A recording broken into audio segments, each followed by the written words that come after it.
What's going on, everybody? Who's ready for some more Starbase Shipbuilder?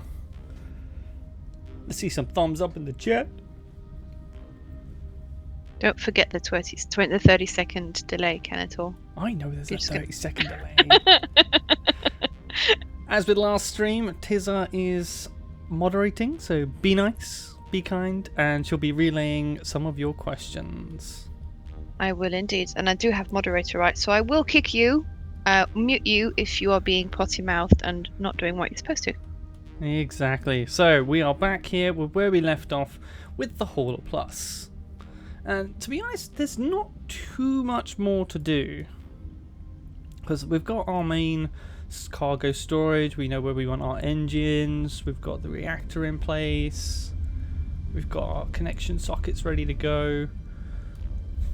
We just need to finish up the frame, add some more batteries, and did we put the tanks in or not? I can't remember. No, we still need to put the tanks in. And we'll probably redo all of this piping because it is unreliable, as I have found out. So I ended up losing my own hauler to a bug, and instead of buying a new one, I just finished this up for myself, but not without some troubles. But on the plus side, I now know what they are and I can relay them to you guys, so we are not going to make the same mistake together. So to start off, let's finish up with this framework.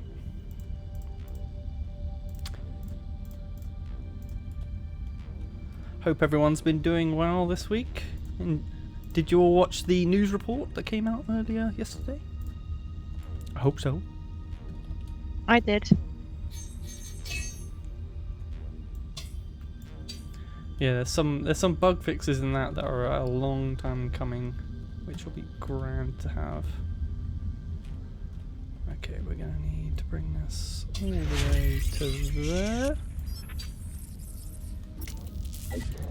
Nidas with the donation, thank you very much, dude. Much appreciated. So where did the thumbnail of the completed hauler come from? So I think you just mentioned that you'd already finished one and then lost it? Yeah, well, no, I lost my original hauler, the base hauler that comes like in the game. I lost it to a bug, had to get a refund from the devs, and decided, well, I'm about to finish this one anyway, so I quickly just whipped it together just so I could use it myself. So that's where the screenshot hauler came from. Besides, you gotta test run a prototype. Can't be giving you guys bad advice on shipbuilding. That'd be criminal. Okie dokie. That's all that bit. Now we just need to translate that to the other side. So we'll just grab that one, that one. There we go. So out of you guys that are in the chat, how many of you are in the alpha and have already tried to build the Hauler Plus?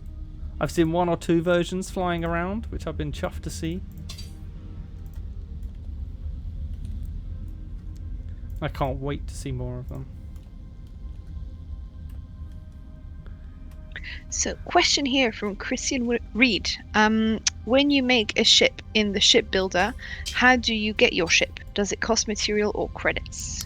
At the moment, it just costs credits. I don't think the part where you can build a ship by filling in the blueprint is ready yet. It's working for stations, but it's a little bit on the buggy side. But for now, you just go to File, Save Blueprint, and Buy Custom Ship. Once you've bought it, it gets stored into the station, and then you can just spawn it as you would a normal ship. Easy peasy. Right, so I know a lot of people have been really wanting a symmetry mode in this because it could really help a lot. But as far as I know, we don't have a symmetry mode because not every part has a mirror. And so because not every part has a mirror, they can't activate it and just be like, oh, well, just don't use these parts, because people will just basically not listen. And so they have to make sure it's fully feature complete before they can put it in. Why is that not snapping? Oh So dear. rumor has it there's a new ship. Yeah, the Anubis. Are you gonna show it afterwards once you've? I don't believe it's in the game yet. Okay. It's in the progress report, but it's not in the game yet. And my undos are not working. Why?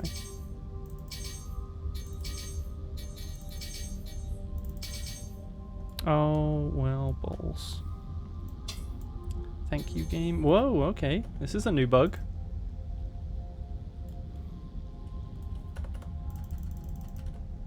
Very interesting. I think this is a known bug. We had a new patch literally just before the stream.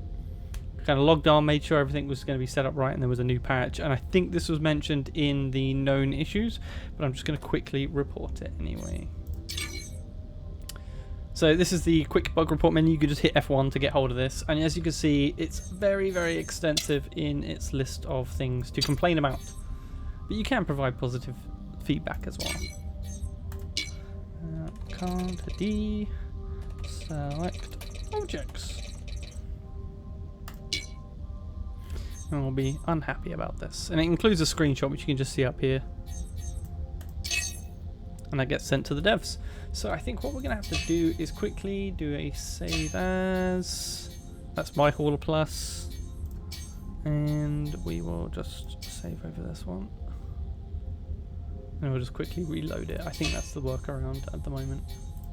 People are very excited about you reporting a bug. Well, to be fair, this is what the closed alpha is for. Because, could you... Oh, I loaded the wrong blueprint. This is the finished one. I distracted you. Yeah, this is what the closed alpha is for. You know, if people don't report any bugs, nothing gets fixed because they won't find them all. And that's the problem. This is why they needed players in the game, because they need to find the bugs. And so when they release the game, they won't be as buggy. Yes, indeed. Have you reported a lot of bugs? I've probably reported about... I don't know, about 15 or so bugs, I think. Why is this not fitting? There we go. Snap! And did I move a different part by accident? What's going on? That should be in line. Well, it's not. We'll just move it over. Easy peasy. Oops. Did not mean to grab those.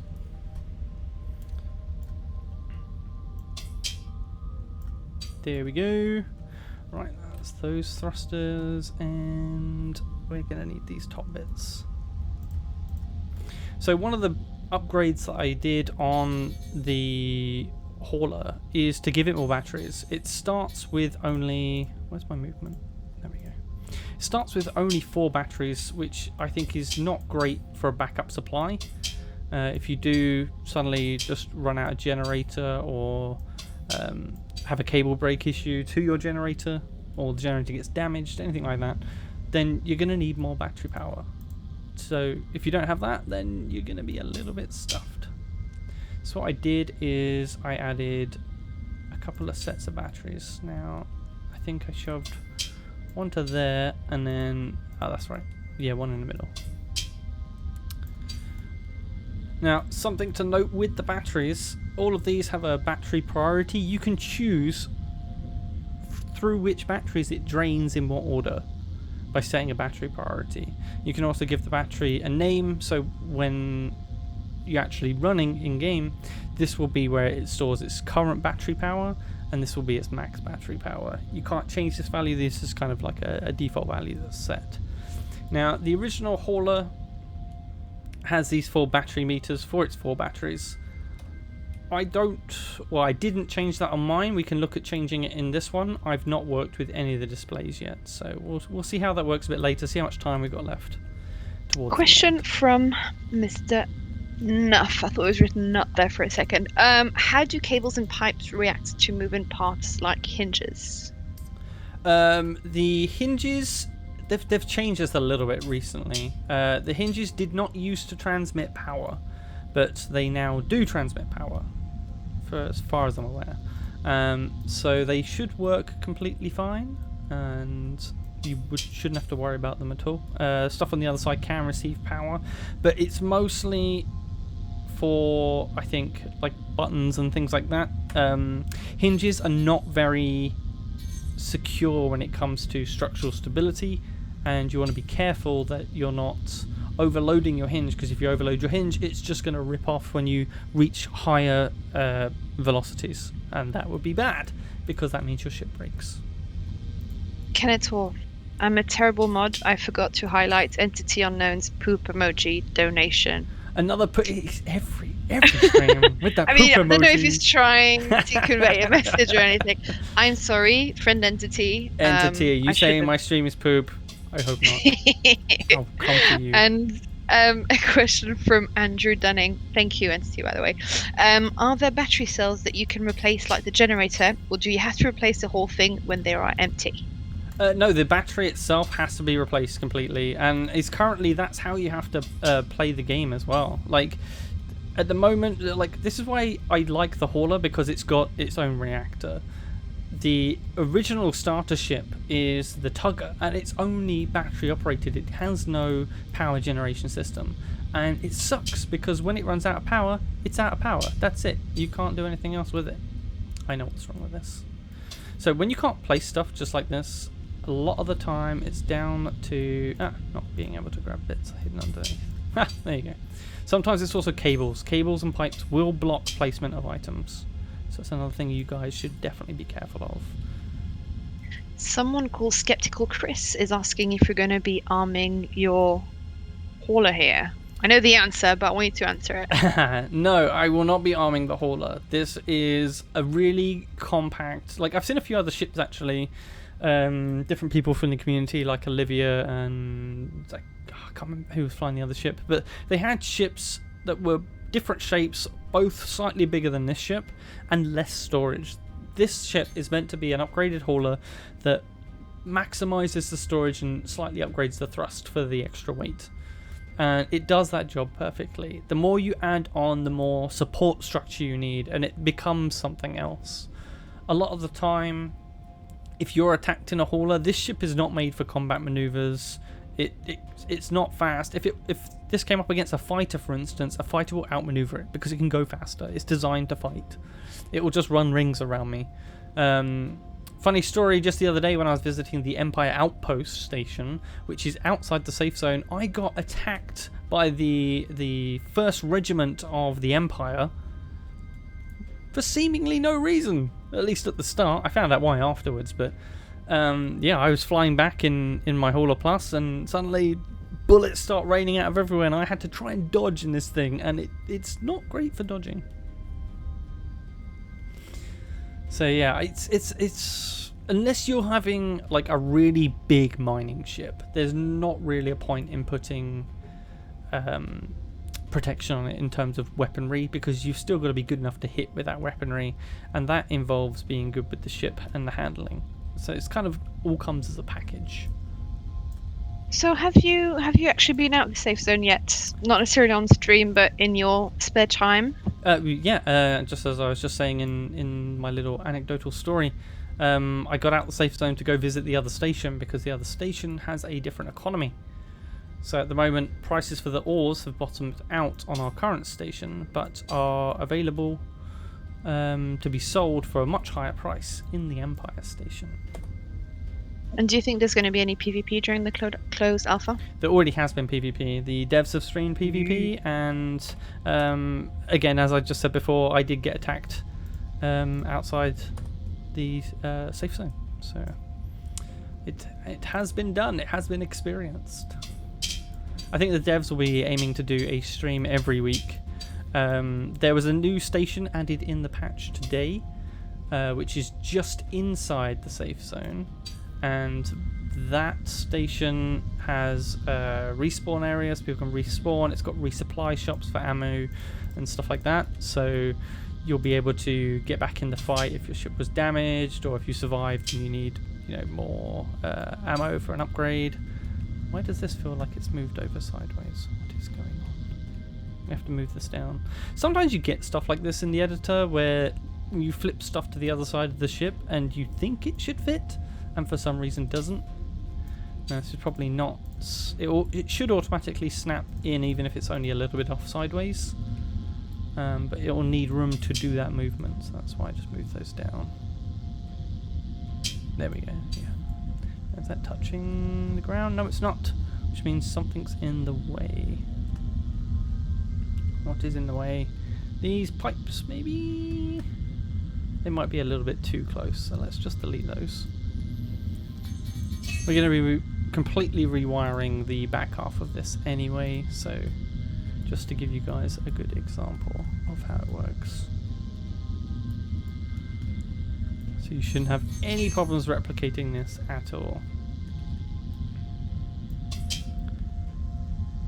Nope, still doesn't want to go. Let's do them one at a time. That one doesn't want to go. That one doesn't want to go. Why? Why are you doing this to me? So it might be snap points. So one of the snapping tools will show you all the snap points, and beams don't have any along its outer edge or corners, which is a royal pain in the butt for most ship designers. A way around this, because sometimes if you try and snap too much stuff at once, it won't snap. So a way around this is we'll do the housing first, which should snap to the end of the beams. There we go. And then this one as well. Oops, didn't move the top. Now these should snap inside of that. It's a bit funky, but it works. Just one of the quirks to be aware of. As the development rolls on, there probably will be extra snap points and things added that will make stuff like this a thing of the past and won't be difficult at all. Just make sure all of this is aligned. Jolly good. And on this side. Quick movement I just did there is if you hold the spacebar, you can pan, kind of like in Photoshop. You just pan around. Makes getting around a bit easy, so you have to zoom in and zoom out all the time. Right, that's that bit. Now we want to just quickly kind of fill these in and then cover up the top. But let me just get a bit of beer first.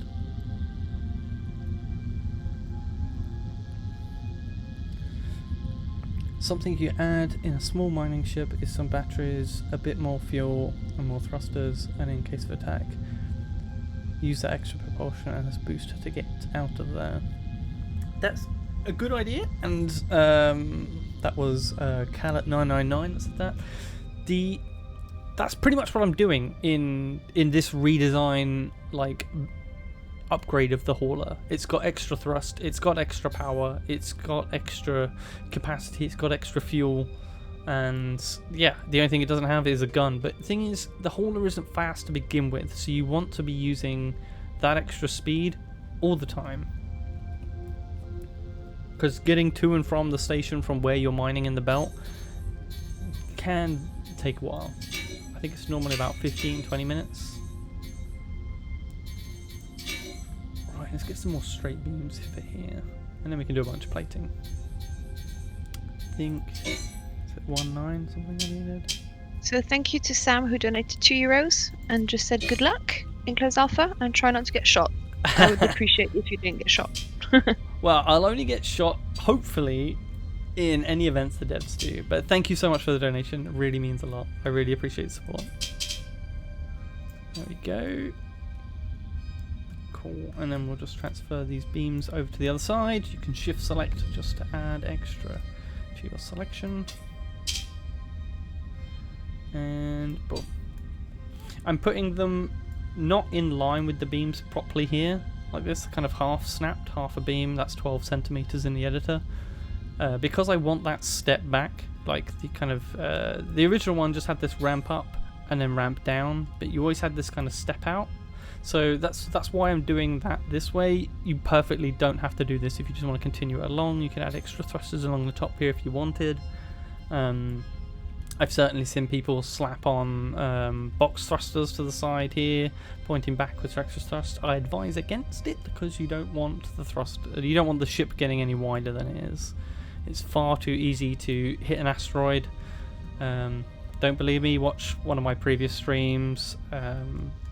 I think the mining video Captain put out recently also has him just slightly tapping an asteroid. It's very easy to do, and if you're outside the safe zone, that's going to cost you your ship for the most part.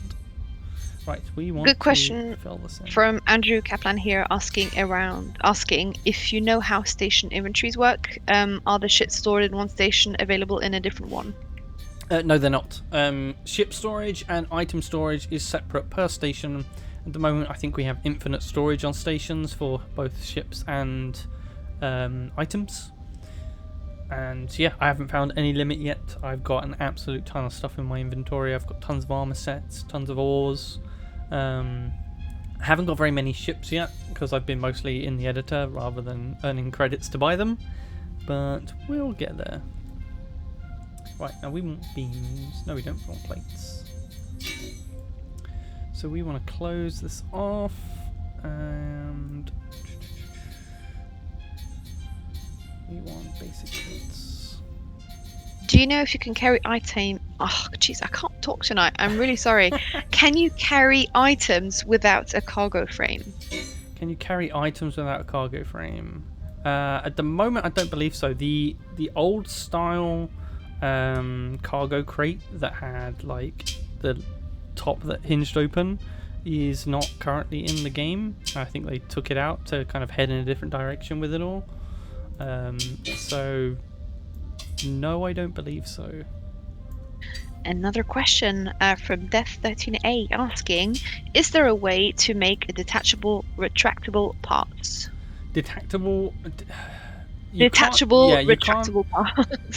If you detach something, it needs to be another ship, basically, that you're holding in a cargo lock beam, kind of like a snub fighter or something like that. And yeah, that's the only real way to have something detachable. You can have something extendable. There are rails in game which you can use to put something on a rail to move it back and forth. I think one of the ships that the game already has this feature for the pilot seat, so you can move the pilot seat forwards once you're in it, which is pretty cool. So it means you can have a nice compact, like tight closed in cockpit where you can see all around you and still fit in without having to like squeeze through ridiculous gaps, which is pretty handy. Question from Sam. Hit People me. are kind of throwing the questions now. Go for it. Do you know how eco mode works on the ships? Eco mode. Eco mode. Okay, so Teaser, seriously. Sorry, just foreign stuff. Me. Okay, so Sorry. eco mode is dependent on the ship designer, how that specifically works for every ship. But for the most part, what it means is a reduction in ship speed by bringing the thruster down. So the thrust and fuel usage is not linear on the thrusters. As you get closer to the maximum thrust, it uses more and more fuel. It's not exactly an exponential, it's kind of linear for a certain part, I think, than exponential. But to make it more economical, then you would enable eco mode, and that's most likely what it will do. You can also, when you're designing a ship, make sure that your reactors are not running on 100%, because you may not be using I think one generator unit on a reactor core will generate 1,000 units of electric per second, and most ships don't really need that unless the ship's extremely big. So you can run for much longer on a single core in your main reactor in here. So one of these things, one of these will last you a lot longer if you just turn it down. Not turn it off, mind you, but just turn it down. Okay. Question from Halo is amazing. Do you have to pipe a connection point to the cargo? Yes, everything needs to be piped on a ship. When I first spawned this, I didn't double check the pipe network because let me just quickly show you something. Right, at the moment you can see green points, blue points and red points. They all represent different things. Green points is endpoints that are already connected. So I can make a new one here. So if I just connect that to just anywhere, you can see it's showing us connected. And red is the endpoints that are not connected to anything. Pipes, on the other hand, are only orange. And you need to basically travel around in the editor and trace all of your lines. And when I first spawned it in, guess who didn't trace all the lines to their reactor to these radiators? For some reason there was a minuscule break somewhere and I couldn't see it. And so I had to fix it outside the editor, which was a challenge. Whoopsie. So yeah, very important to make sure that you pipe everything up. Everything needs to be piped to everything else. While you only need to pipe in one electric and pipe network to a batch of cargo crates that are connected, I would do more just for redundancy in case one gets damaged. So super chat from Jacob, who donated $5. So thank you so much for the super chat. Your support really does mean a lot. He's been asking around, but do you know the max range of a range finder? Max range of a range finder, I think, is 5 kilometers. It should be on the wiki, but a lot of people have been messing with the wiki recently, and it's been doing my head in. Ugh, yeah, that's the worst. Nickel is asking, do you know if you can make remote control ships? Remote control ships, I believe, are possibly possible. You'd need to be sending messages back and forth with a transmitter and receiver and very complicated YOLOL. I don't believe the devs intend for there to be remote control ships, but time will tell. It would be a lot to set up, and the range would be pretty bad, I think, because basically YOLOL has to run within 1,000 meters of a player. So as soon as your automated ship goes outside of 1,000, all its YOLOL ships just stop working because you're the host for that ship. If it goes out 1,000, it just stops working. Same as if you get knocked off your ship, it will go for 1,000 and then all of its levers and stuff will all shut down, and it will stop moving forwards. It's still a long way to go if you're just in a jetpack. But yeah, it could be possible in the future if someone's smart enough to figure it out. I'm definitely not going to be that person, so hopefully I'll get to feature that person when they do.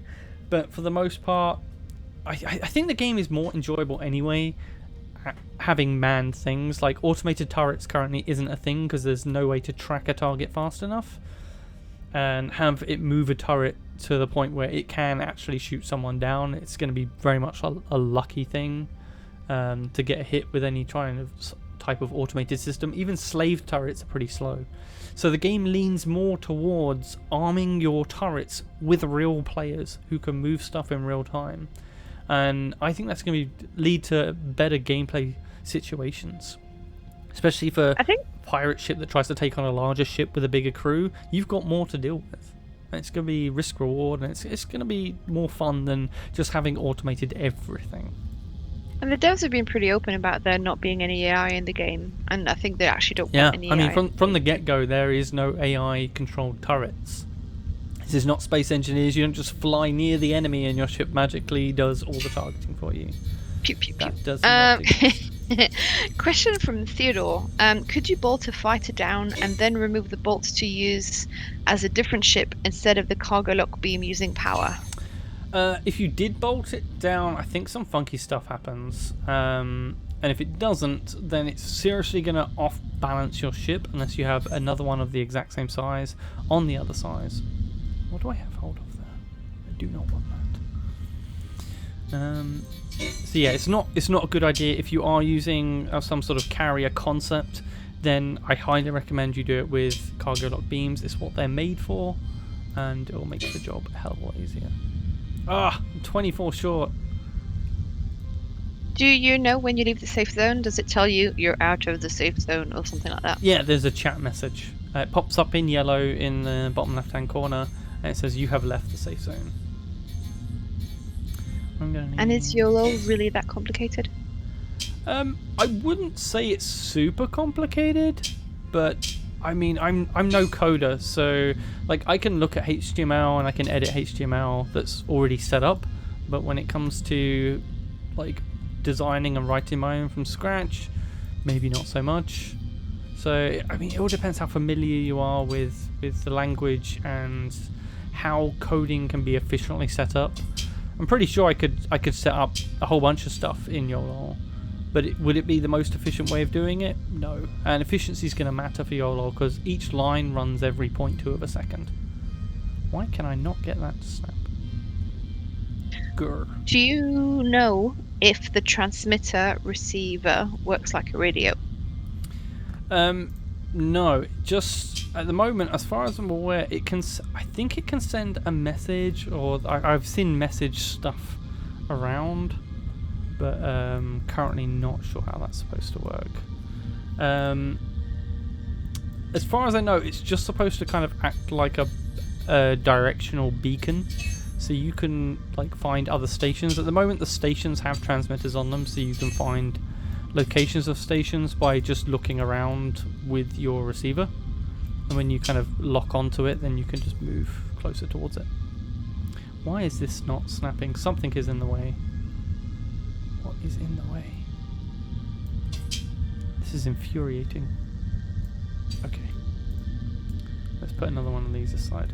You will find many sort of weird things like this in the designer. We need y-axis, there we go. So I want it to not stick out on either side. Oh, did it actually go in place already? Oh no, it's too high now. Yeah, every time I bring it down, it's snapped outwards. Is there a size limit to a ship that you're going to design? The question is asked by the Incredible Platypus. Yes, there is. If I zoom out here, I believe, even though it doesn't look like a square, apparently it is a square, and this is 50 by 50 by 50 meters. So hopefully this will get expanded, but at the moment this is about a third the size, or just over a third of the size of the biggest ship the devs have made, and they currently can't spawn it in the game because this limit applies outside of the editor as well. So if you tried to make one of these outside the editor, basically the ship would stop working. Well, thrusters, I think the thrusters stop working on the ship. Okay, so why does this not want to snap? I've got something sticking out somewhere, most likely. These batteries, maybe? Let's just re-snap these back. Actually, let's do both. Yeah, I got this issue on the last time I tried to build this, is that the battery stuck out just ever so slightly and then stopped stuff working, which was a bit of a nightmare. That should be fine. And Have you done any testing with missiles or especially torpedoes? I believe both are not in the game yet. So I can see if we can find them in here actually. There should be machinery, turrets. I don't think we haven't got missile turrets, and I don't think, unless you can buy it directly from a shop as a piece, I don't believe you can get the torpedo or torpedo launcher either. Let's just double check. There's a lot of questions around the radar. So if the 1,000 meters limit for the YOLOL is a thing, what does that mean for discovering wrecks or abandoned ships? Will they just not function, or do you become the host when you get close to it? You become the host in terms of hosting the objects. You don't become the owner of those objects. They are still working out how they want that system to work, so it's not complete yet. You can take the ships apart outside of the safe zone, and you can like pick up the individual components, but you can't take ownership as a whole of a ship. And if you bring that ship back to the safe zone, you then won't be able to do anything with it because it will still be owned by its original owner.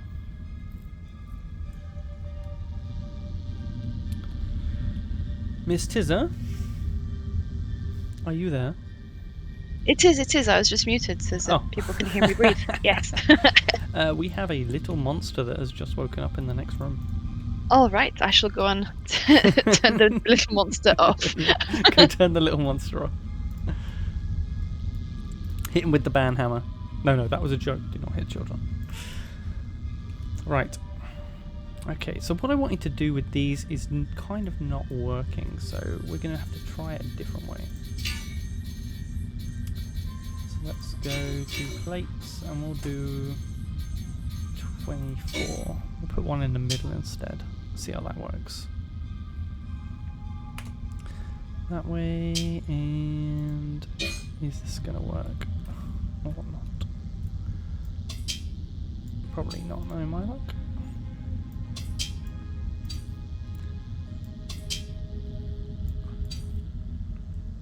It goes exactly where I was gonna put it last time. Okay, that works. It's a hacky situation, but it works.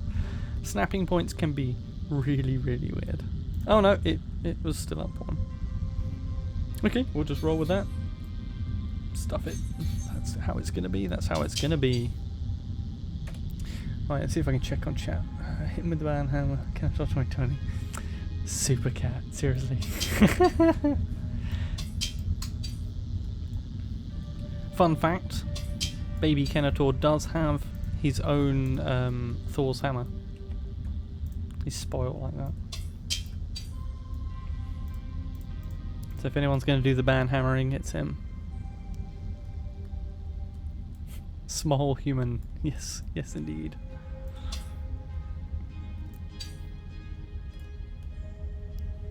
They know each other in person. Yes, she lives in my house. We live together. Supercat is right, we are married. She's also in my Astroneer Let's Plays as well, so if you like Astroneer, maybe give that a look as well, because it's pretty fun. Tizza likes to blow stuff up and cause problems. Okay, so it snaps on the bottom, but doesn't want to snap on the top. Oh, now it snaps. Oh my god. This is immensely frustrating. I'm back. Baby's turned off. Question is, I got a question and it moved. How large can control panels be from the Incredible Platinum? Control panels can actually... It's a double-sided question, this one. Okay, so control panels can be any size you want them to be, because you can put controls anywhere, and as long as they are on the same network within your ship... Oh, God. Sorry about this. There we go. As long as they are on the same network within your ship, then they will work perfectly fine no matter where they are, and you can keybind to them, so you don't even have to look for them.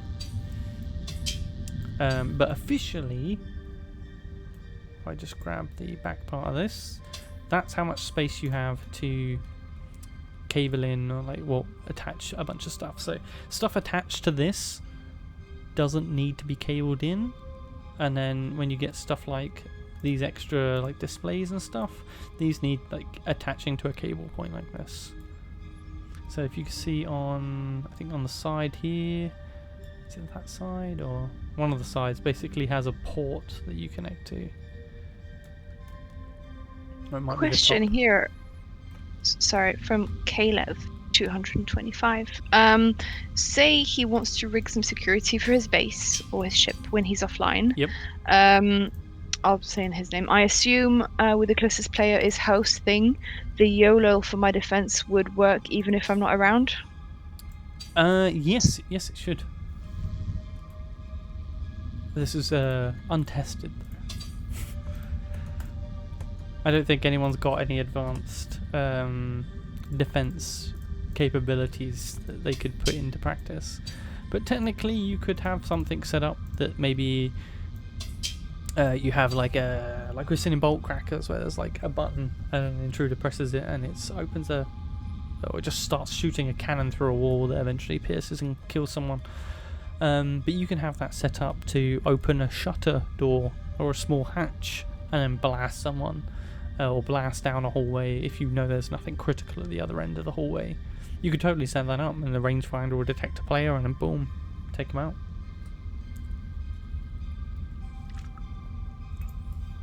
Okay, so that little bit's done.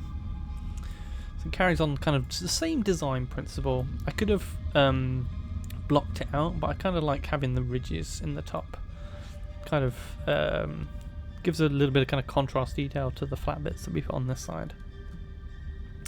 So at this point, pretty much everything we want is in place except for those tanks.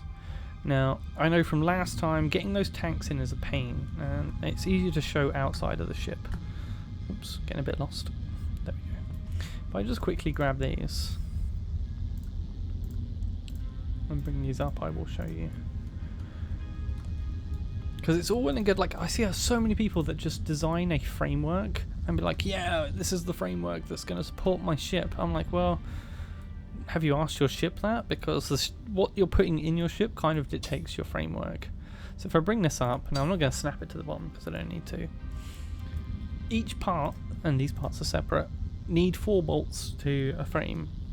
Most of the time they work with 2, but generally you want a minimum of 4 bolts in anything. So I have this framework, and obviously these bits loop around to attach all these points. As you can see, this bit, and this one have nothing to attach to, and this one. So that's over half. It's ridiculous. It's 2/3. I won't be attached to anything. So that's not going to work for us. So what we're going to need is to put extra beams in between. So let me just get rid of them. Fly through our ship. And we're going to need something a little bit bigger than this. What's this? 72. So we're going to need 96. 24 by 96. And rotate. Nope, I'm in plates. That is not going to work for me. Straight beam. Question here from Router Problem. Can you automatically remove stuff from ship inventory? For example, if you mine every asteroid you find via your ship, can you just keep the good ores while leaving splitting out the bad ones? No, you have to manually get rid of the bad ones if you don't want them. It's all manual, nothing's automatic in the game. Yep. I mean, I don't know if YOLOL can detect item names and put it out, but there's no sort of like ejector system. And do remember as well that this is still like a bare bones of a game. That could certainly come later. I am definitely not ruling out such a feature, just that such a feature currently doesn't exist. That's the only proviso I'll put in there. Proviso. Now, when you're doing stuff like this, most of the time you're only going to be bolting down, especially if you take like the generator for example. It has a base plate, so it's meant to be bolted to the floor. But you have to consider these beams weigh something, right? And you're adding extra weight to somewhere below the center. And to help with balancing a ship, if you put something below, you should definitely put it above. And I've still got the generator. I'm an idiot. Yes? No? Sorry. I'm a stupid idiot. Cheeky teaser. Right, I so mean, I'm just trying to help and too. support you. Oh, sure. Sounds like it. Okay, so, something else I want to put on these beforehand is... Where's the front? That side's the front. So this side. Question from Answers. from Crazy Griffin. I've heard that thrusters on hinges would break your ship. Correct. Then what about rails? Also the same. I think they apply too much thrust.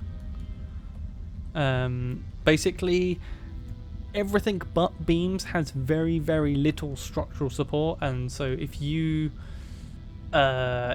if you don't have beams, then stuff breaks very quickly. Trust me, I'm the first person to want stuff that can be put on hinges and anything that rotates, because I want ships with rotating engines, like in Firefly, like in Prometheus. Those engines are really cool, and they have a unique design aspect to them, and they're a challenge to set up in most games that can support them. But currently, not possible. But again, Hashtag in the cheeky future... teaser is going to become a thing, apparently. Hashtag Sorry. cheeky teaser. It's double I'm A at the end, sorry, not double Z. Chelsea. Be careful. She'll kick you. Nah, I'm not that mean. So, another thing that I set up on this is these extra tanks. Now, what I did is I made sure that each tank was connected to each other in terms of fuel pipe connections, but there wasn't a pipe connection at the back, only the front. Now, there's a main reason for this. I could probably do it out the back as well if I double this switch up, but I only did it on the front for now. So you can basically have a button like these two, and you can turn these tanks off and then fly off just the original tank which is behind there. Now, why would you do that? So you're flying within your limits, and that could also... Oh, the undo button really doesn't want to work, does it? I've balked it again. Oh, anyway, I'll finish my explanation. You don't...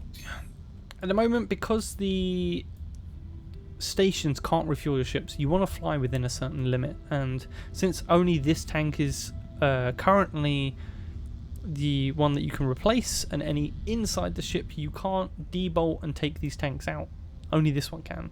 So these should be a last minute thing, or if you specifically know that you're going to go on a long range mission and you're very careful to not use more than half before you start heading back, then you can turn it on. But I keep these as a safety net, so I could refuel this tank 3 times based off of just this, because when you open that, it all floods in this way and goes into this tank, which is pretty cool.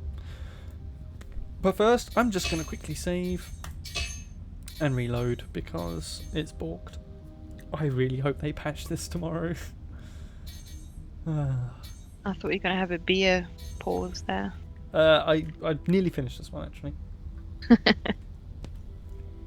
There we go. I will now open my other beer. That's probably why I'm eating my words this evening. I shouldn't have had a beer before we started the stream. Oh, look at us alcoholic streamers. Oh my goodness. Shh. I hope everyone's still doing shots when we say bolt. Bolt, bolt, Yeah. bolt, bolt. Yeah, for people who missed the stream, was it Friday? I think it was Friday. Yeah. That suggested doing a drinking game every time you say balls. Which is pretty funny. What time is it now? It's... We still got an hour and 10 minutes, I think. We said we were going to run till 10. I don't think it's saved correctly. So save as. Make sure it's properly saved. I don't want to lose progress. That'd be a nightmare for the stream. Do not want. Open. Hold last today. Yeah, there we go. That's the correct time. Yeah, when we first started the closed alpha, we didn't have timestamps. It was like a 10-digit string that was different every time, and everyone just went absolutely mad because we couldn't tell which version was which. Anyway, where were we? We were putting these in. That's what we were doing. Yeah. So this switch is, I think, essential because you want to live within your means. If you do make a mistake and use too much fuel and don't make it back to a station, you can always flip this on and off, and then this tank will be full again. So it's just kind of a backup measure. When ship refueling comes in, you could run this entire time with all 4 open all the time, because you'll be able to make it back as long as you're not using more than half the propellant, and just refuel. It'll be dead simple. But it's just another one of those things that we have to put up with in the alpha at the moment. Now these... Kenetor. Yes. Sorry, go ahead. No, go on. Ask a question. Question from the Incredible Platypus again. Would it be possible for you to build a fuel tank launcher with some type of timer to blow up after a certain time? No, because... Well, yes and no. You can put thrusters on it, and you can have the... you could have YOLOL on it. They'll need to be launched manually, because someone would have to push a button which turns it on, and then it can fly off the end of a rail device, basically, and would be going in a fixed direction. I don't think you could have that to target a player. But I'd like to advise people, stop thinking about ramming, stop thinking about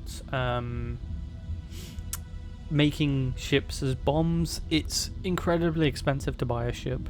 The fuel tank is one of the most expensive items on a ship out of individual items. And B, torpedoes and missiles will do far more damage, and they're meant to do it, and you can just use a torpedo and it will track your enemy. It's a no-brainer. So yeah, I mean, I like that it's inventive, but that's the sort of stuff you'd do in Space Engineers, because Space Engineer has like 2 ship weapons, missiles and miniguns, and it's stupid. This is not this is not Space Engineers. This is Starbase. It's completely different. We've got a whole range of weapons to use, and we've got missiles, and we've got guided torpedoes. So just use them. Use the tools that you have, and don't reinvent the wheel. You'll save yourself a whole lot of time, and you could make yourself a much more funkier ship instead. Now, what was it on this one? It was open Question ID. from Holger Christensen asking if you've tried messing around with Rails.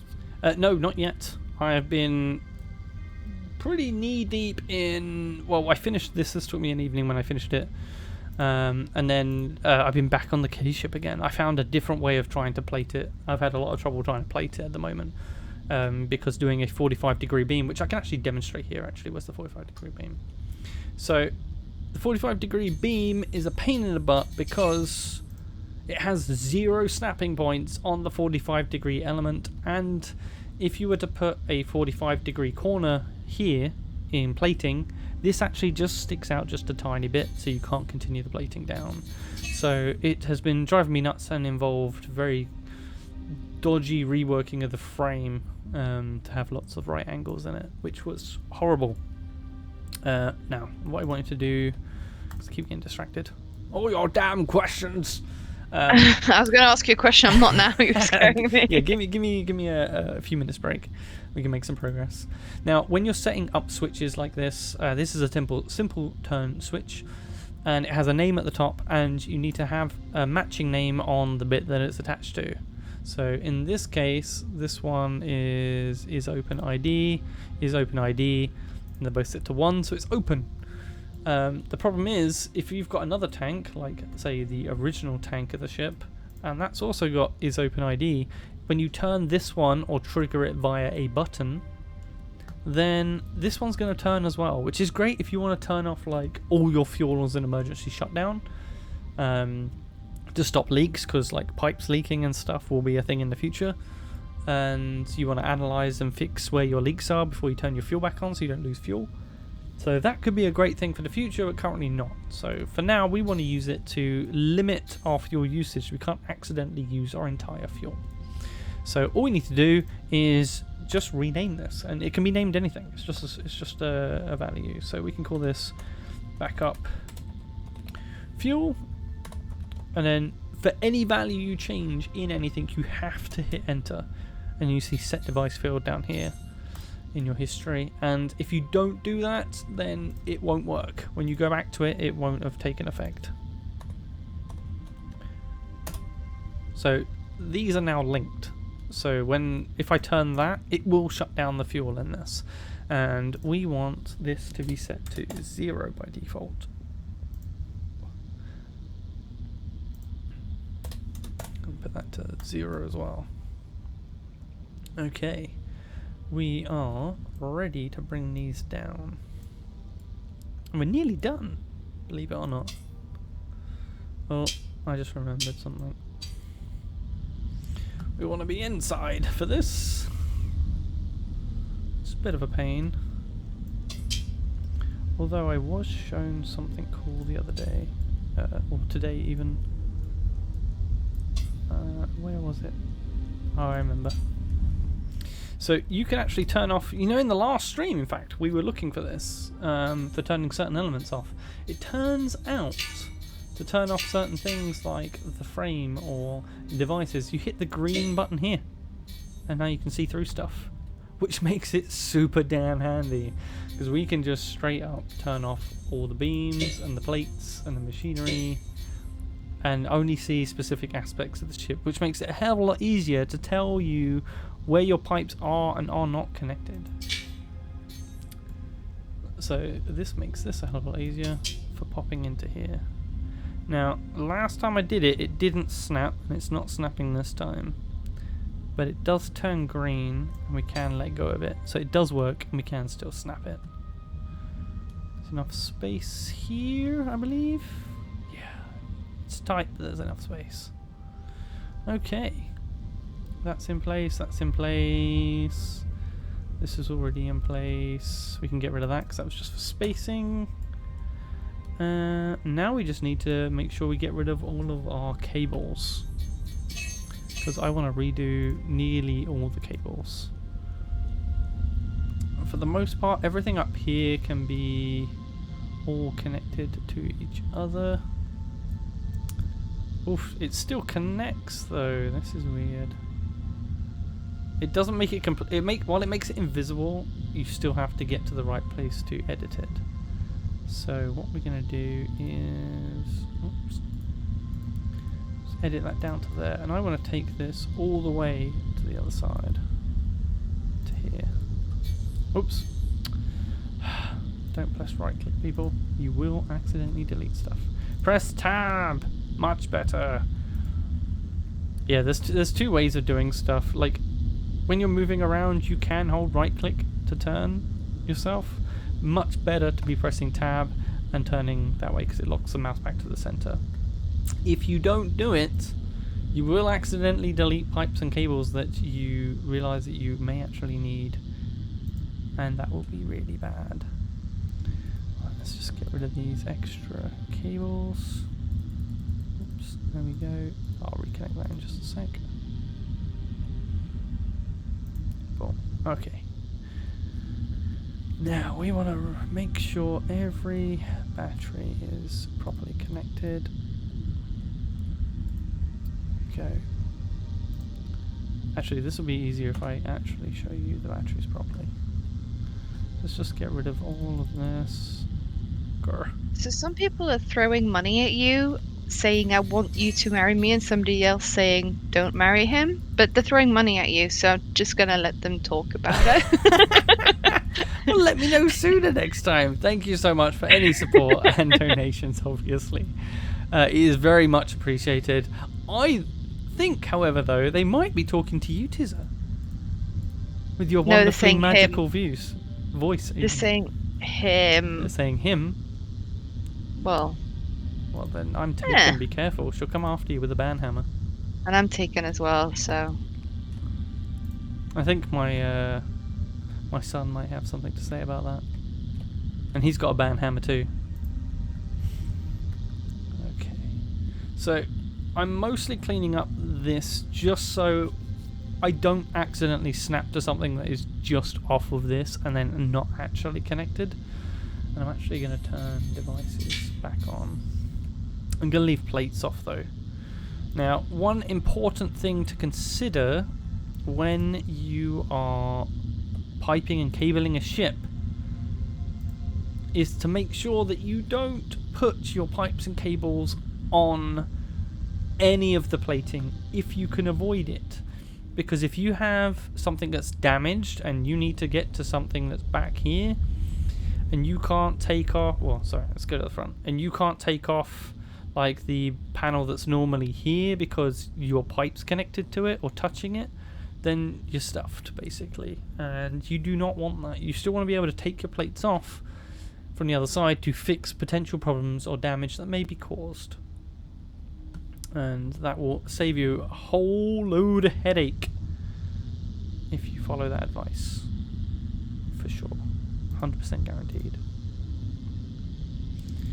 Right, where's my beer before I get another question? See, that didn't work very well, did it? Why is it trying to snap to a random point? Gotta be careful on your snaps. There we go. The more you are careful, the less problems you're going to have debugging what is connected and what isn't connected at a later date. Because that stuff just takes forever. Trust me on that. Right, Tizza, hit me up with another question. Guys, hit us up with new questions. Oh, is there not one waiting? No, I said in chat, like, we're going to pause the questions for now, and they were just really good and didn't say anything in the chat. Well, went silent thank you for so like much 2 for minutes. listening. Good, good. I'm glad people are actually paying attention. You scared them. They're like, oh, Teaser, she's mean. Thanks. Well, do you know Sounds what like the you scaring them. Duh. What's the max speed? But Lego's already answered. Yes, 150 meters per second. Can you put turrets on rails? Was one of the questions. Yes, or gas tanks? Yes, gas you tanks can. on rails. People have gas tanks on rails. No, because there's no way to transport the gas through the rail system. The rail system does transport electricity. It does not transport gas, so tanks cannot be put on the rail system. I mean, if they're already full and you have them on a rail connector, you can't use the gas, but they certainly can be on the rail system, but not in a usable manner.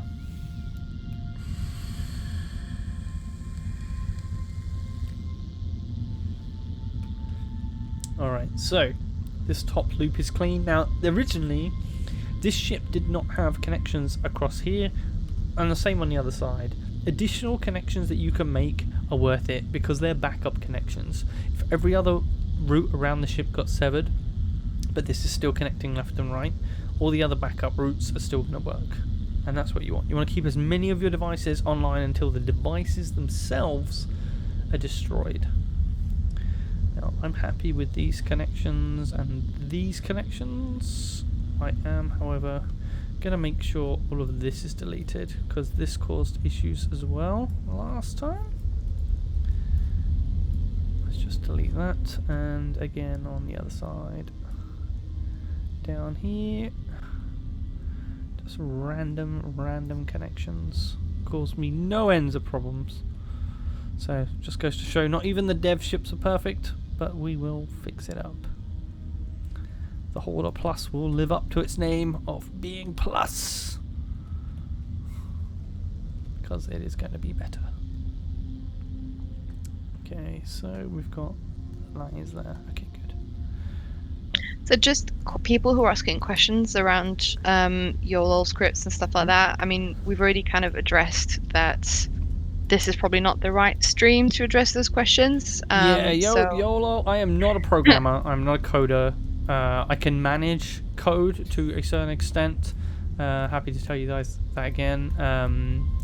For the most part, though, I probably won't be delving into the biggest depths of YOLOL. If I do, I'll be getting help to do so, because I certainly do not know what I'm doing. I also don't find any enjoyment whatsoever out of using and managing code. I like the outcomes. I like buying systems that work.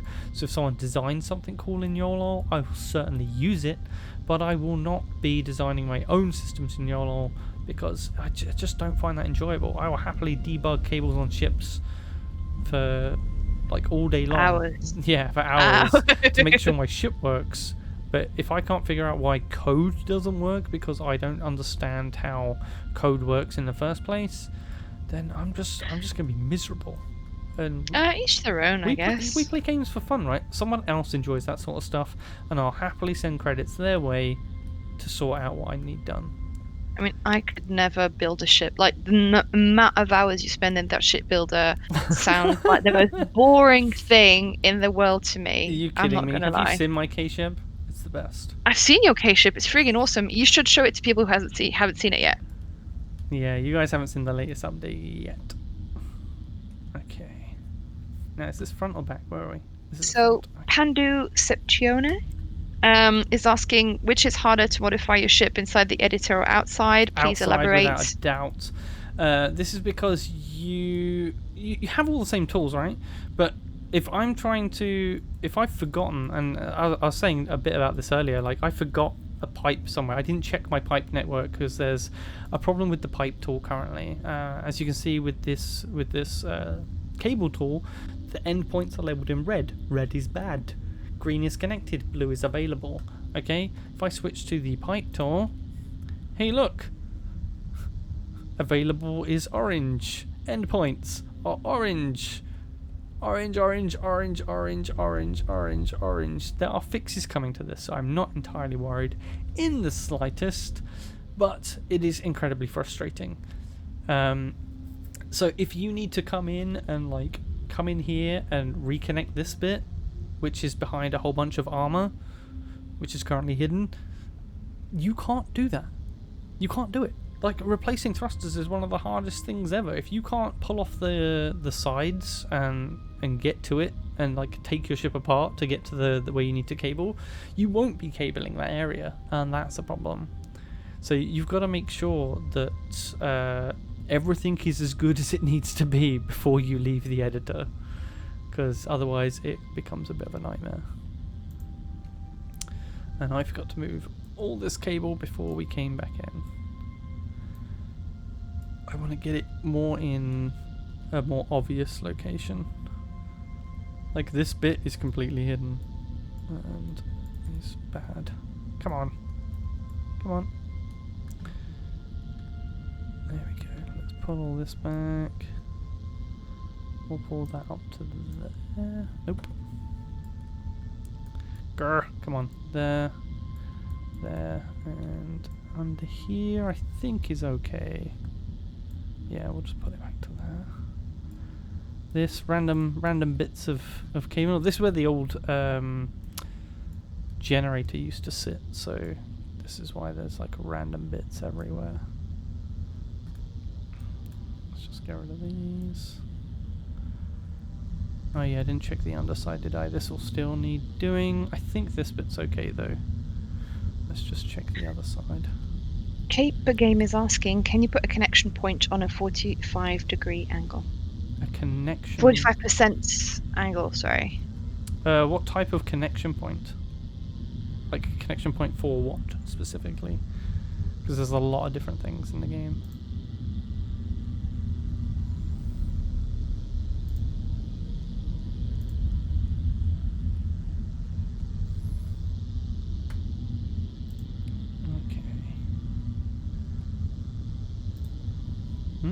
Not far enough forward. There we go. Wait, what the? So he's answered. He says for turrets, etc. For turrets. Turrets, yeah. Sorry, what was the original question again? I'm sorry. Too many things. Can you put connection points on a 45% angle? Yes, you can. As long as you have sufficient connection to a beam or supporting structure, you can attach them whatever angle you like. There is what we call the dark arts of ship design, where stuff is held together by overlapping connection plates and stuff, like the little orange plates. You can chain them together and then have something on the other side, and it gets a bit wacky. Some people love trying to get really super creative with how the ship designer works and trying to avoid using certain things, or like trying to do a ship without beams, or like only one beam in the whole ship and connect everything else up with like attachment plates and stuff like that. So there's a lot of possible stuff. How much of that will remain possible, because it's against kind of the way the devs are designing the game to be, is another story. So let's just bring that up to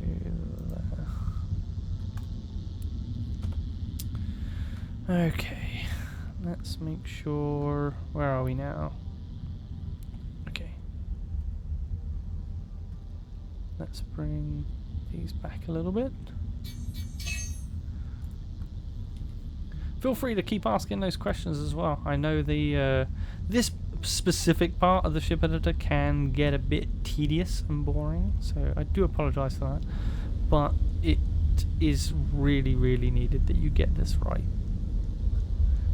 and that you only, as much as you can, put these cables and pipes on beams as well. It will help you beyond measure. So Michael's asking, what's the best ship-based tool for mining? Ship-based tool for mining? I guess that would have to be the mining laser. It's currently not in the game yet, as far as I'm aware. But, yeah, that will basically destroy the outer casing of an asteroid, like the cheap like rock that sells for nothing. And you can, it won't basically, it won't damage the other part of the asteroid, the valuable part, and it will leave that behind, which you can then either chuck in a cargo lock beam, or you can just send a whole team out to mine that specific aspect. Okay, this bit comes underneath to this bit, and then along here to there. Now, the reason why I'm doing some of this stuff is, I will quickly demonstrate. If you get a problem with this ship and you need to edit some of these cables, having them kind of visible to a certain extent, especially on like the front and back ends, can be really helpful. So I can see on the bit above me here, and you can kind of fly in an endo like this, and you can still kind of nearly access those locations. That's super duper helpful than just having everything completely tucked away. So that's why I'm doing a lot of this kind of rewiring to make sure that A, I'm not missing anything, and B, it's a little bit easier to access if you need to access it from the outside. And we've got new thrusters we need to hook up to. So that's also super important. So Stack Overflow is asking, what are this constrain arms really good for? Any example? I think he's asking construction arms. Construction arms are for factories, basically for automation. So they're not in yet, I believe, or don't work yet. But later on, you'll have factories that will piece together and weld and be all controlled by YOLOL to build set pieces, and then they can be passed on to shipbuilders to build bigger designs out of, or can be passed on to an even more complicated network that pushes them all together into bigger pieces that eventually build a ship. They are not really any use on a ship. The only thing I could think of is reloading torpedoes and missiles, if they can handle those items. There's no guarantee they can handle those items though, as of yet, because I have not seen any demonstrations of such. Do you know of anything in regards to warp? Warp. Have you heard it? Yeah, at the moment, I know the devs are looking into warp gates, or warp gates are going to be a thing. And on top of warp gates, there is possibly going to be kind of like a warp superhighway, which is like an area where your ship can fly faster than the maximum speed of the game, but only within like a small corridor, which is kind of a smart way of having that kind of fast travel. The warp gates, however, have been more flushed out in general, and they will be one way only, so you need to get there to build a destination first. So you will need to still get to wherever these gates go the hard way and the long way before you can set up a gate there. You can't magically just send a gate off. You're going to have a team of people go and build that gate. And then once you've powered it up, and these will require a lot of power, you can then activate that gate and travel through it, and then you'll be on the other side. But you won't be able to go back, so it'll be a one-way trip for the most part. A lot of people are asking questions about the K-ship. I think you're going to have to go back to it in a second. Okay, well, we will take we'll take a short recess and we'll check out the K-ship. Let me finish off this cabling so I know it's done. Because this does need doing properly. See, I missed a bit there somewhere. This is what I mean about like the cable tool being much better. Like, that would just be random orange points otherwise, and that would suck. It's not building it. Why is it not building it? Let's get underneath it. There we go. Might be too close.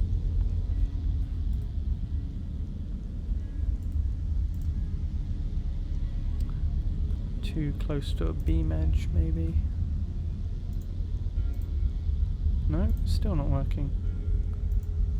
Grr. Why is it doing that? There we go. Now they're connected. And we don't need to worry. Okay, let's bring this all the way across to the other side. It's underneath. Which is here and connected. Okay.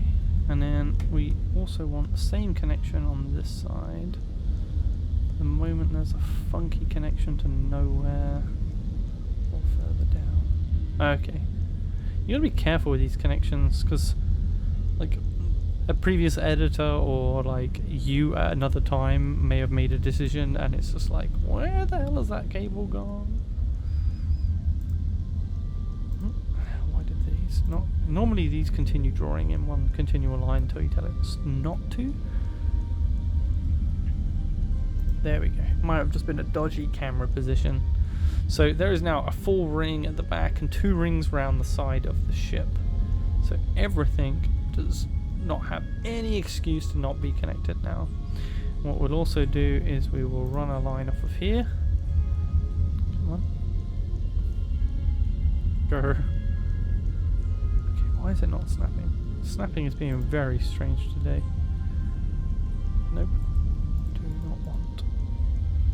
Did it snap to the opposite side? Nope, it's inside of it somewhere. Okay, this is the sort of thing that you cannot fix outside the editor for that question that was asked earlier. There we go. Oh dear, where was I? I want a cable. I tell you what, I'm going to take it from down here. This will be easier. Come up to here. Come across to here. And come up to the middle. Here. Now, I don't like going straight into it because you get a very steep angle that kind of cuts through a lot of this storage cube. And you don't want that because then it's not obvious where it's connected to, because it will just be hiding sometimes. And we're also going to have like another backup line. I can run this into here, and as you can see, you can't see the white line. But I'm going to do both here, and I'm going to run it over this way as well. So let's jump up onto this, and then over to here, and then into there. Okay, and then we're going to need that same at the other side, just to make sure that we are connected. Now this is on the inside here. Come up to here. Where are we? Here. And that middle one's taken, so I'll just come up to here instead. Boom, one there. And we'll do the other side the other way. So Joe Tony F mentions, and I'm going to try and answer this one to make sure that I did listen last time. Would it be nice if the editor could make categories of parts transparent so you could get a good look at your frame structure or cable layout? So if I recall, you did mention that you can adapt the transparency of some of the items, right? Yeah, I've currently got the plates hidden. This is not what the ship looks like. This is what the ship looks like. So I can turn off, most of the time it's plates and devices and machinery, and boom, there's the frame structure. Another way of viewing the frame structure will be through the durability tool. At the moment the ship is very broken because we haven't bolted any of our new bits yet. But if you right click, this is where all the stress is being transmitted in the ship. So high stress parts are like here, there's a very high stress part here. As we go along, this is a very high stress part because it's not connected to anything, and that one needs to be fixed. But you can still see kind of where the beam structure is. So that's another way of doing it. And right click to turn that off. Okay. So I think electric is done to everything. I just wanted to double check these are definitely 100% connected. I just want to double check that bit. Yep, knew it. Broken. So random. So random. Okay, is that connected across the bottom? Where are we? There we go. It's sometimes really hard to tell where you are. Do you know if there will be thruster damage? Yes, thruster damage is currently turned off for the game, but is going to be a thing, 100%. There is talk of, however, the maneuvering thrusters not causing damage to anything, but if you put something in their way, they just won't work. But everything else, like the box and triangle thrusters, they will cause corrosive damage. Basically, once corrosive damage gets too much, your ship will break and fracture, I believe. Oops, don't want to connect straight to it. There we go. More red points gone. There's another red point there. Okay. And one there. Where is that coming to? There is somewhere options to make movement a bit slower in here, but I'm not sure where it is. See, this is what I hate, when you've got stuff that's just hidden inside of something. Where is it? Here. It's going back that way.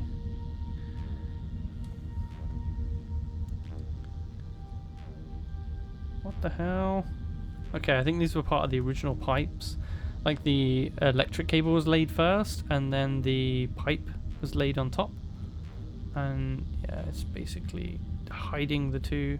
So you just about see it there. So if we click that, we can separate this off, and we can actually see what the hell we're going. Ah, damn you devs. So frustrating. Bring that there, and here to here, and then we'll go up around that corner like it was before. That's connected over the top, that's good, and then back down the other side. Yes, and then out around here. So yes. One thing you did address on Friday was the fact you can't export files outside of the game, right? So either the blueprint for the ship or even the YOLOL code can't necessarily be developed outside of the game, but just correct me if I'm wrong. Okay, so YOLOL code can be developed outside of the game because some people have made editors or like apps that basically read YOLOL code that perform the same way. And so that can be done. What can't be done is properly sharing a design outside. Apparently there are files for it. I have no idea where they are. As like a backup way of giving someone a blueprint, but a much easier way is you just go into their Starship Designer and you paste a blueprint in a session that they started, because you can do group sessions. And as long as you paste it into their session, they can save it. You can't save from someone else's session. So if I invited, let's say Tizza had the key, she currently doesn't. Not that she probably wants one, but if she came in this session, this was a group session, then she would not be able to save this ship. It wouldn't be an option, basically. So she can't steal someone else's design, she can't steal my design, you can't steal someone else's design. They have to actively give it to you. And if it's not given, then you can't have it. It's as simple as that. It's a pretty good safeguard feature, and I think it was definitely well thought out by Frozen Byte. Okay. I think cabling's done. I haven't got any more red points, and I've got double redundant lines running around the ship. So before we jump on to the piping and final finishing touches of setting up a few last remaining bits to get this flyable, we will do a save as for YOLOL Plus, and I will give you an update on the K-ship, because I know you're all dying to see it. Do you know if there's any plans of having like GPS tracking, maps and stuff like that? No, there is currently no plans to have a map or GPS. There are player plans to make a GPS system, although the limits of YOLO operating within 1,000 meters of a player are somewhat getting in the way of that. But we'll see. This could change in the future. It's still closed alpha. Early access, again, will continue to develop the game. Early access isn't the game. It is an early version of the game. And still, things could change completely. We could get GPS. We could get massive range on YOLO. It all depends how things go in the future. We want K-ship plating today. I'll drink a beer while it loads. There we go. So yeah, I just about found a way to plate this and it keep the correct angle, which is cool. So we've still got our thrusters here. All the weapons are now hidden behind these small. Well, they're not really hidden, but they're now armored but can still fire. And on the back side, I've been developing a hinge that can open to give me access to swapping out the ammo, because you will need to swap out the ammo as we go, because there's no other way to reach that area and stations can't do it for you. So yeah, that's what I've been up to for this. I did have a design for the side here, but that file deleted itself for some reason, just yeeted itself out of existence. But yeah, we're getting there. The K is nearly a K. I haven't taken it for a test flight in a while, so I don't know how much the armor slows it down. But if I fly it now, it's going to be wonky because armor's only on one side. I'm basically going to have to chop this off and then copy and spin this around and reconnect it.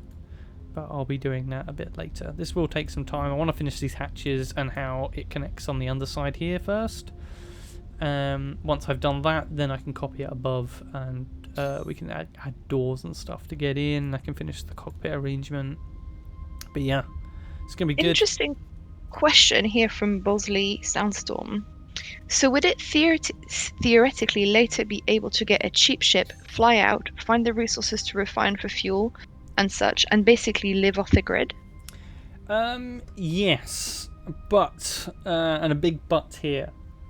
Unlike space engineers, there aren't kind of infinite respawns. If you die, then you're going to respawn back at a station. Your ship's going to be in deep space somewhere, and that's going to be no good. In the future, there will be on-ship respawning where you purchase spare bodies.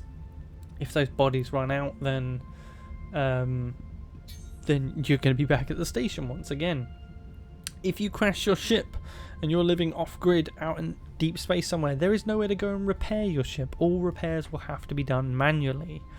If you completely destroy your ship, that ship is gone. You're not going to get a repair ship out there anytime fast.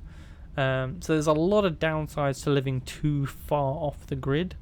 But you could technically build a big mothership with refinement capabilities and send smaller craft out from it. It's going to be a lot to maintain, I think.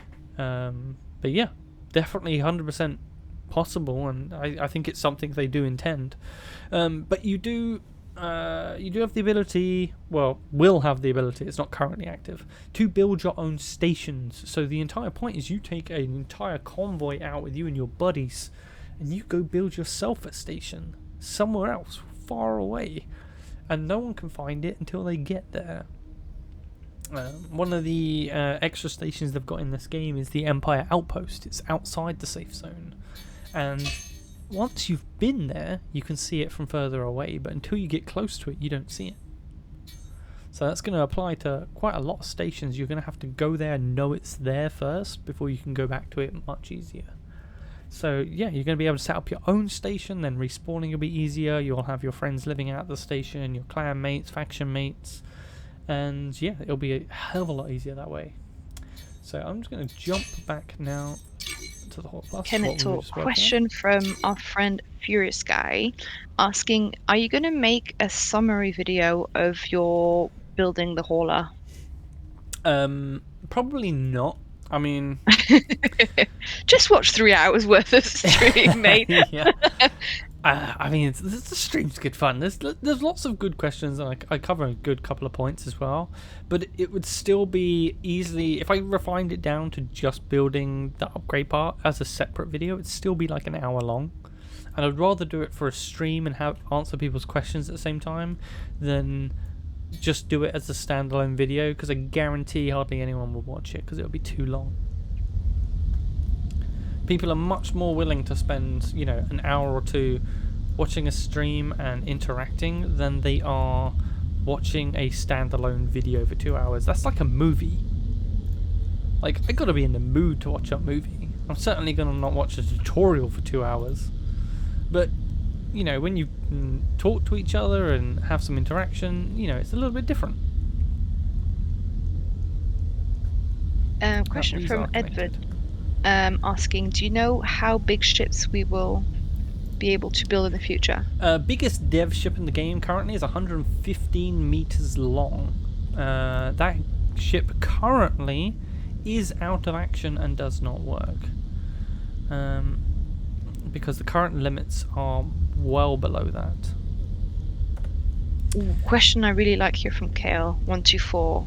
What would you change in the designer if you had a magic wand? First thing on my list, and the devs know exactly what I'm going to say right now, lighting. I would change the heck out the lighting. At the moment we get this ambient lighting which is okay-ish, but then sometimes the sun works and Sometimes the sun works and you get like main sunlight outside your ship. Like you can see the sun coming through now. When that rotates far enough around, it will hit this ship. But there needs to be lights in here. This is supposed to be a design area. There should be like, I think in between each of these different grids, because there's a whole row of them if you're outside the editor, there should be trusses, there should be like big lights, you know, like floodlights that fill this kind of specific area from different angles, like top and bottom corners and stuff like that. And maybe even have them changeable by the user. So if you want to only have light from one side for the editor, have light from one side. At the moment, the best trick you can do, I think, is devices. Is it devices? It's in one of these. Where is it? Small rechargeable battery. So you drop in a battery, and you can drop in a lamp, and then you cable the two together quickly, and then the lamp will turn on, and you can use that. That's the best way to solve that problem right now. But it's still a complete pain. So I would change that. I would also add a whole bunch of different plate and beam sizes, because there's quite a few missing that I would like. Some of the connection points don't really work for me. The angle beams certainly need a lot of work. But yeah, for the most part, I'm really happy with it. Like, obviously, I come from a 3D modeling background anyway, and I know how that works in real life. And a lot of the shortcuts and stuff seem to be very similar or the same. Like when you want to copy something, if I want another one of these, I'll be like, okay, just hold shift and drag it. Boom, now I've got two. I use that shortcut 1,000 times a day, and I'm not even exaggerating. Like, it's stuff like that really helps when you want to do stuff, is having that familiarity. Now, obviously, not everyone's a 3D artist, and I get that, but it just makes things easier for those of us that are, and a lot of people have become 3D artists since finding out about Starbase, because, you know, they've got to learn Blender, they want to design ships before we had closed alpha come out, and yeah, there's a whole new batch of people doing 3D art now because of Starbase, and that's awesome. And so, you've got a whole video on that. I've got several videos on that. And you've got a Discord channel about that. So anybody that's interested about that should join the Discord. Yeah, Link in the description. If you haven't seen, I have a channel for finished ships to be posted in, both 3D from Blender, and for anyone in the closed alpha and beyond. Basically, if you've got a cool finished ship you want to show off, come on my Discord. Check, show us. We want to see it. There's plenty of ship designers on my Discord. I love seeing it myself, and eventually I will start featuring people's designs from the closed alpha and from the early access, further down the line.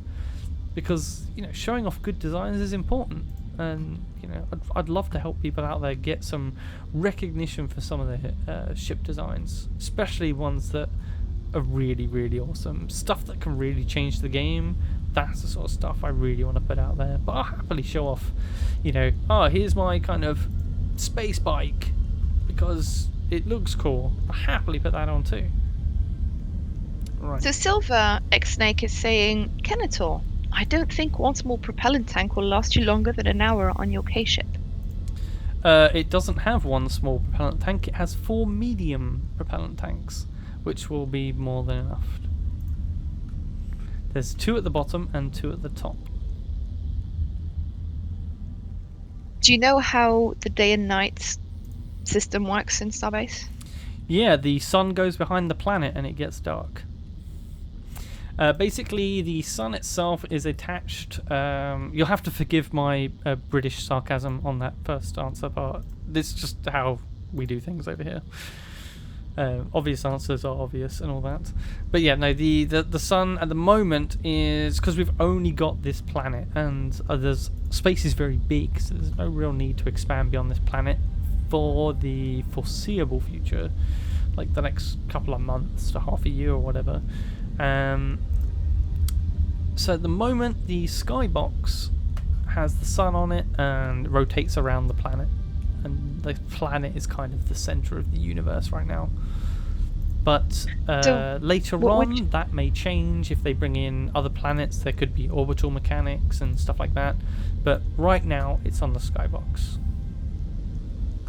So would Blender be a good kind of tool to, if somebody wanted to start off to play around, would Blender be a good tool to start off with? To start off, yes, 100% Blender would be. Mostly down to the fact that it's free. 3D apps it's a big industry. You know, it encompasses games. You know, like Starbase. All use 3D apps to get the job done, and they're expensive. You know, movies, all the 3D effects that you're used to watching on TV and films, all done in 3D packages, so they are pretty expensive. I use 3ds Max. I believe a license for 3ds Max for a year is something like $1,800 or $1,500.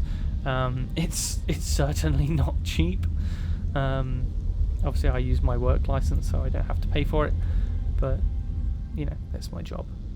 But as a hobbyist, certainly do not ignore Blender. It's come on leaps and bounds since I last used it, and I used it quite a long time ago just to have a look at it. You know, it's before there, when I last tried it, it didn't even have its own rendering system, and now it does, and it's pretty powerful for what it is, and considering it's completely free. 100% go check it out, go try Blender, because it's And there's some really good tutorials online as well. So if you're starting out, there's tons of great YouTubers that are showing off good content, tutorials, that sort of stuff, and they've got plenty of examples. Everything from gaming, special effects, getting into architectural visualizations, which is what I do. We make unbuilt architecture look cool. But yeah, I mean, just go for it. If you think you're even a little bit artistic, or you like designing things in a very specific way, then try it. Like, literally, what's the worst that could happen? You install a program that you can delete in a few days? I mean, that's it. Best thing that could happen, could change your career. That's what it did for me. That's no joke, to be fair. Like, no, it isn't. No, I'm not joking. I mean, I got into my career by being a forum nerd, so I'm not gonna judge. Like, I back in the day, way back in the day, right? Back when modems were dial-up and had to use your phone line. Yeah, I'm not that old, but yeah. I ran a online chat channel before Discord was ever, you know, a twinkle in someone's eye. And it was based off of Warhammer 40k. I was a big 40k nerd at the time, and yeah, it took off from there because I wanted to make a Flash game, and then that Flash game turned into wanting to do a 3D Flash game, and 3D Flash game turned into having to learn 3D packages, and then all of a sudden I find there's university degrees you can get with 3D in, and I'm like, hey, that's pretty cool. I could get like paid for this shit. And then yeah, from there, jobs, money, career, yeah, completely changed my life.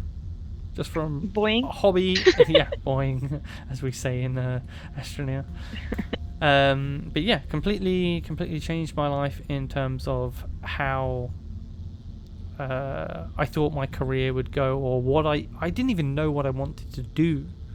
And then suddenly, bam, you've got like this whole 3D thing, which was initially a hobby for me. And this was before YouTube as well. Before you could just look up a tutorial on a video site that would tell you exactly what to do the entire step of the way. You lucky gits. Okay. Just checking all my stuff. Question here from Foxy that was interesting. Shoot. How does the chat just rolled. How does ship movements work? Do you need to do that with YOLOL, or is it just was to control your ship? Yes. Was WASD. Sorry. Yeah. Yeah. Basically, you can do both. This ship is set up to do YOLO controls. They're awful. Don't do it. Just use a damn basic flight controller. And we'll be getting into that in just a moment. I still need to... Let me just check one thing. Go, wrong button. test flight? No. Okay, so how to know if... Oh, you know what? Because nothing's... Exit flight. I've missed a crucial step here. We should bolt stuff. We're gonna need some bolts or our ship's gonna fly apart. So let's just... people do want to see the K-ship fly, though. I'll load an older version.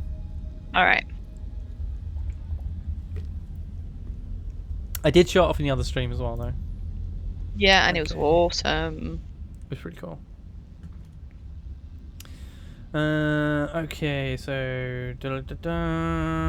So, what I'm looking for is the reactor core turning red, and it's not. Oh, maybe it's because I didn't push the button. Question that's come up a few times. Yes. Do you know if you're going to be able to play the game with a gamepad or a flight stick, such as a HOTAS? Currently, gamepads do work. They're not officially fully supported yet, but anything that Windows can detect and keybind to will work fine, apparently. That's from Larry himself, who's tested it with a Xbox controller. HOTAS, I haven't tried personally. I've got the T-Flight HOTAS X, and I'm going to give that a go, see if I can get the keybinds to work. But for the most part, it may come a bit later for full support to make sure everything fully works. So I forgot one key thing. I forgot to pipe up the coolant, and coolant is pretty important because this reactor is fitting into such a small space. I don't have a coolant rack on this, and because I don't have a coolant rack, I need to make sure everything's piped in to use the radiators on the front of the ship. Otherwise, nothing works.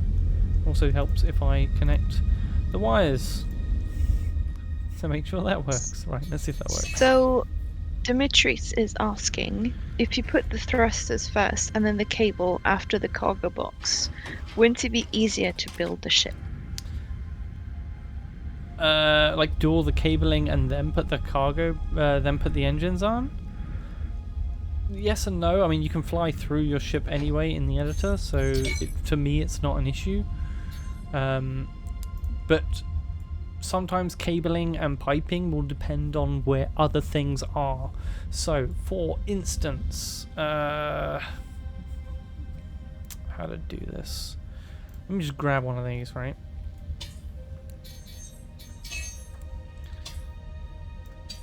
And just make another one over here.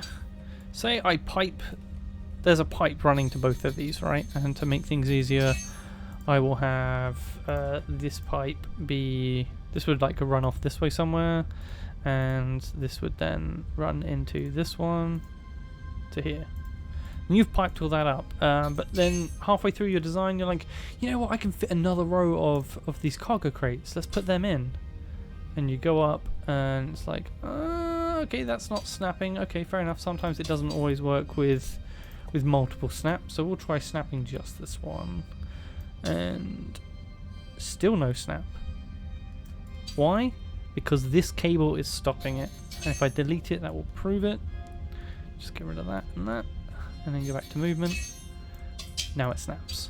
So you've got to be careful where specifically you're doing stuff and in what order you're doing it, so you don't stuff yourself up in the future. And the best way to do it is fully build what your ship should be and what you want it to do first, and then pipe it up and cable it up, and then you can figure out whether it's balanced or not. For the most part, as long as you're kind of bolting as you go, you can use this to check where your center of mass is, and it's pretty much where the S is on that Starship Warp class or Ship Warp class, and that's pretty much near the middle of the ship, which is completely fine for me. Now obviously we've got some red areas, we will sort those out, but first I want to sort out a few other little bits. Now this thing can come back down. One thing to be aware of though is when you auto bolt, yes, it's going to bolt the top, but sometimes it will also bolt the bottom, so it's good to check that it hasn't done that. Not the bottom, the end, sorry.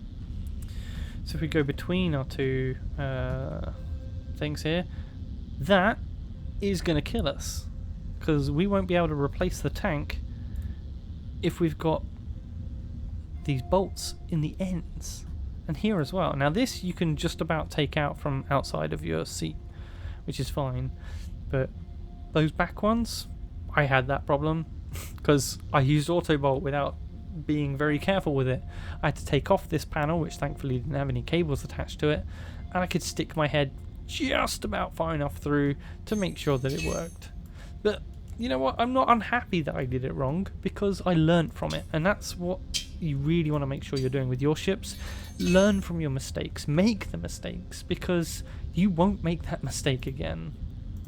And never be afraid of manually putting bolts in as well. Like a lot of the time you'll find stuff like here where this one piece of armor was only bolted in with 2 bolts.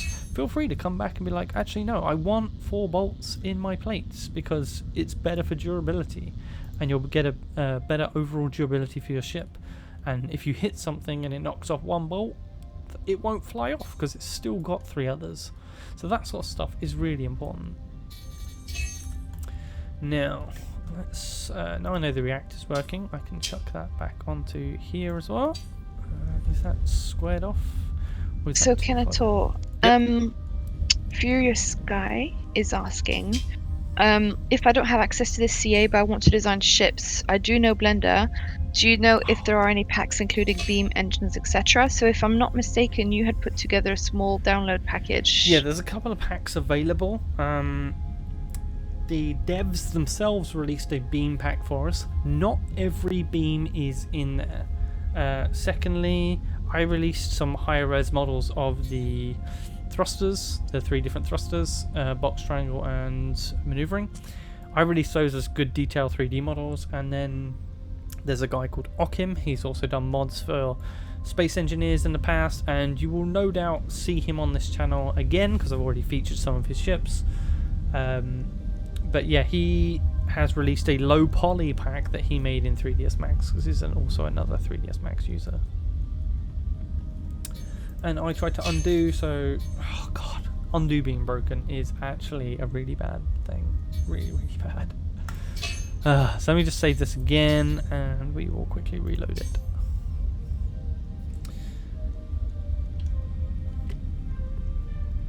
Believe it or not, we are actually nearly done. So the last couple of steps in setting up a ship is going to be mostly in making sure that, and I'm just not even going to worry about that for now, making sure the control systems works. And how you know the control systems work, well, to start with, you don't use the YOLOL, because this is like this is the YOLOL for this ship. It has a chip for pitch, it has a chip for roll, it has a chip for yaw, and a chip for forward, where it limits some of the thrusters because they were the ship was unbalanced. Now, this doesn't really mean much because of how they've named like the different thrusters around the ship, but for the most part, there's a much simpler way of doing it. You delete all this, you clear up the cables a little bit, because thankfully it only needs cables. Just bring that back. Whoops! See, this is why you don't use right click to turn. Told you. Never follow my own lesson. Come back out. Now, what we really want is to use a... And I've made this smaller, haven't I? Silly me. Devices. Navigation. Not navigation. Tractables. Oh, is it machinery? Yeah, there we go. Machinery. We want a main flight computer, which is this big bad boy right here. Just about fits in. It's pretty big. I'll just grab one out here so you can see it. Kenetor. Yes. Actually, no. People on the stream, we're going to be streaming for another about 10 minutes. So if you've got any last-minute questions, no more questions. I need to finish this. No more questions. No more questions because No more otherwise questions. you guys won't see how to set up a ship properly. All right. Because So I won't be doing another stream on this ship after this. So maybe 15. Maybe we'll run over by 5 minutes. But I really need to explain this because it's super key. But I will be doing. We are getting loads of what? We are getting loads of requests for you to do a video on mining next time, though. I'll actually have a in-depth kind of tutorial on the different aspects of the ship designer and mining and everything else. There'll be separate videos. I won't actually build anything in them, but I'll also go over stuff like what you're about to see as well. So to balance a ship's thrusters automatically, you need the main flight computer and something called the flight control unit. There's various different ones, but for this ship we just need the basic one. You'll find out the main differences in a video that I will do in the future. Now, the only important thing you need to know about these things is these have arrows on top, which are easier to see in colour. They have to point forwards. That is the only rule. They have to point forwards. If you don't, you'll be flying backwards in no time. So let me just get this popped in real quick. There, back a bit. There we go. I like getting symmetrical ships. I'm just trying to put it in the middle. There we go. And we just need to quickly pipe these, cable these into our network. So we'll just go from there to there, and from there to. Excuse me. Why these are just on the side and the other ones are on the front is beyond me. There we go. Right, so now they're piped in. These will talk to each other. One deals with your inputs and one does all the calculations. So to make sure these are linked, they have to have the same name at the top. Now by default, these names are not the same. So we just need to on a single FCU ship, you just delete the one off and now they'll match. And they should get matching numbers in here. But you can also rename this to anything you like. So you can put hauler, FCU, and then you can put that in here as well. And they'll also link up that way. So if I went into test flight, this would have a specific number. The other thing that you have to make sure that you name other thrusters. Now, this ship has very strange naming for a lot of different things in its thrusters. The names are sometimes broken down to individual letters. Now, to get these running, you can copy all these letters to the FCU, or you can use the defaults. Defaults are thruster power level 01 all the way down to 50, I believe, is the last one. Yes. One thing to note when dealing with triangle thrusters is that when you have these together like this and sharing a single port, or even if you've got 10 all in one batch like I kind of have on the back of the K-ship, they all need the same name. If they have different names, you're just going to get, it just doesn't handle it. I don't know if it's a bug or intended mechanics, but it doesn't work. So you have to make sure that the names, which is the thruster state value, is the same. So we can just, you can call these anything you like as long as it matches on the other end. So it can be rear triangle left, and then get your capital letters right. And then we'll copy that and we'll hit enter to make sure that applies, and you put it in on this one. It just means that the flight computer then knows how to handle it, and then you'd go and create your right one, paste it in again, and just change the name to right so it knows it's on the right side. Then these thrusters will be able to help with your control, which is super important if you want to turn. So again, what you'd do, and I'm not going to take time to go through every single one of these to show you. You come in here and you change one of these values to exactly the same thing, and then this computer can then control that engine at the back. You make sure you copy the names correctly to each of these different ones. Also make sure, I don't know why they've done it, but they've changed the thruster current thrust value. I would leave that at the exact thing that it's supposed to be at on these. On some of them they've changed to just random letters. You don't need to change it unless you're doing some advanced or YOLO stuff, and for the most part for flight mechanics you don't need it because this will do it all for you. Once you've got that, however, to make sure these levers work, you need to make sure that your settings are correct, and that involves, these are the original settings. So forward used to just be called forward. When you're using a flight control unit, this would be FCU forward. So without renaming that lever, we wouldn't be able to fly. So if we just quickly save this as we are, I will show you the working version. Once it finishes saving, that is. Thanks to everyone that stuck through the entire stream so far. I think you guys are absolute heroes, and seriously, you guys have no idea how much the support of just watching this stream means to me. It's great. I love doing it. It's good fun. I love teaching you guys all about Starbase. Just gotta drink some more beer.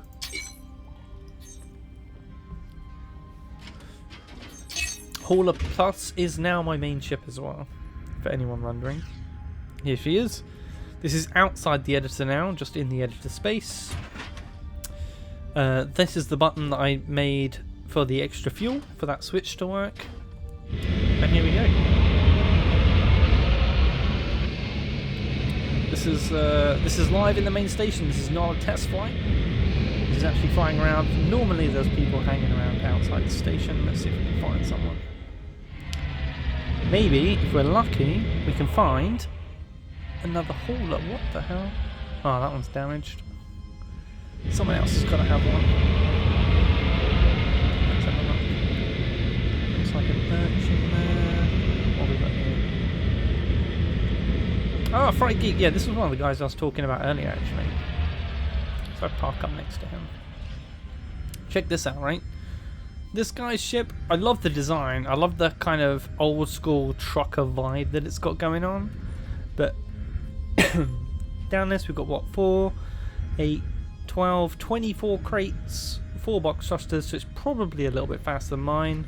There's nothing down the middle, it's all empty down there, or just other power components. Look how big it is compared to this thing. Compact as ever with 32 crates. He's definitely going to be faster than me though. Let's see if I can catch up with him. Whoop! Overshot that one. What if I can get him to race? Nah, he's not going anywhere. But this is the ship, and if I'm very careful, I'll go half speed just in case it flies off. Because we've now got triangle thrusters and not just the standard maneuvering thrusters, we now have a really cool blue trail on our ship too, which is super fun, super cool, and twists and turns when you turn your ship. Ooh, what is that? I'll tell you what, there's always all sorts of space junk that you find out here. What is this? Is this some random dude just sitting in space? Look at this guy. Toaster Waffle. Hello, Toaster Waffle, sitting in your fancy speeder ship. This was the ship the devs have also released a 3D model for, so if you want, you can download this as a 3D model, and all the components within it as well, which is super cool. What have we got here?